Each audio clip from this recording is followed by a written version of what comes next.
के पास गए, बाबा गर्गाचीर की तो आंखें बंद और वे खीर खा रहे। बाबा 2 मिनट और आंखें बंद रखो, अपना काम तो हो गया, फिर तुम अकेली रहे। अरे यशोदा, तेरे बेटे ने मेरा भोजन जूठा कर दिया, ये देख। अरे तुझे लेना था तो बाबा से अलग ले लेता, बाबा हमारी जाति के नहीं बेटा, वो अपना भोजन अलग बनाते, वो स्वयं पाकी हैं। तूने क्यों झूठा किया? भगवान हाथ जोड़ के कहने लगे, माँ मेरे ऊपर मत चिल्ला, मेरे को मत डांट। फिर ये बाबा से कुछ कहे, क्यों? बाबा की क्या गलती है? बोले ये बाबा ने मेरे को बुलाया था, मैं तब आया। बोलो ना बाबा, तुमने बुलाया था कि नहीं? बाबा कहने लगे, हमने बैकुंठनाथ को बुलाया। भगवान कहे, हम ही तो हैं। यशोदा माँ ने कान मरोड़ दिया, बड़ा बैकुंठनाथ आया, तेरे जैसे 3600 घूमते हैं, नाक नहीं, नाक आ रही सामने से, और हाथ पैर नहीं धुले, स्नान नहीं किया, कपड़े मेले, तू बैकुंठनाथ बन गया। बैकुंठनाथ का कान मरोड़ दिया। अब बताइए आप कि ऐसा यशोदा के पास क्या था जो बैकुंठनाथ का कान मरोड़ दिया? कोई पढ़ी लिखी नहीं थी, कोई विद्वान नहीं थी,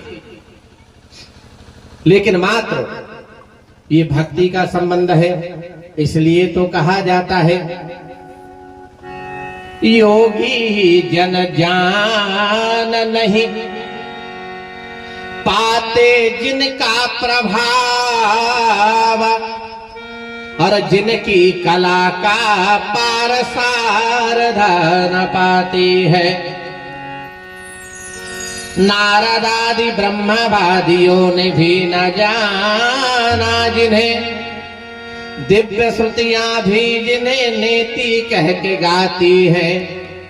शंकर समाधि में ढूंढते सदा है जिन्हें, दिव्य श्रुतियां भी नेति कह के हार जाती है।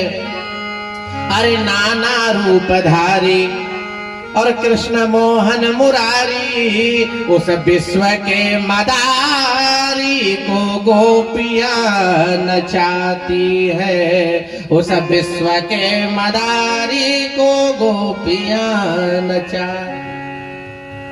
क्या था?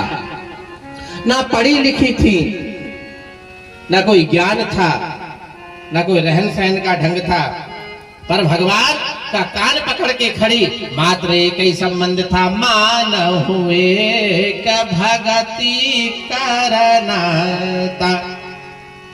अनन्य प्रेम है। भगवान का कान मरोड़ दिया। बाबा दूसरा भोजन बना लो, मैं ले जा रही हूँ। झूले में सुलाया, थोड़ी लोरी बोली गाई, दरवाजा बंद कर दिया बाहर से, अब नहीं आएगा, दूसरा बना लो। दूसरा भोजन बनाया, फिर थाल लगाया। अब की बार फिर कहा, त्वदीयं वस्तु गोविंद तो भमेव समर्पयेत्। भगवान खिलाए। अब की बार देखा तो दरवाजा बाहर से बंद, सांकल लगी। भगवान मुस्कुराकर कहने लगे, बोले माँ तू बड़ी भोली है, तूने मुझे कमरे में रोकने के लिए दरवाजा लगा दिया, सांकल बाहर से लगा दी, पर तेरे को नहीं मालूम मेरे मामा ने तो बड़े बड़े ताले भी डाले थे। जब तेरा लड़का ताले तोड़ के आ सकता है तो ये कहाँ की खेत की मूली। अब भगवान ने दरवाजा खोला। कैसे खोला? वो मायानाथ है, बेजाने, हमें इससे नहीं लेना देना। आए, खाने लगे, और जैसे भगवान ग्रहण करने लगे, दोबारा फिर आंखें खोली। अरे यशोदा, ये वापिस आ गया, तू कह रही थी अब नहीं आएगा, दरवाजा लगा दिया, बड़ी बड़ी बात कर रही थी और वो वापिस आ गया। यशोदा मैया ने अब छड़ी उठाई, और छड़ी उठा करके यशोदा मैया भगवान को मारने के लिए छड़ी जैसे ही उठाई, गर्गाचार्य जी कहने लगे, यशोदा डरा देना पर छड़ी मत मारना। डरा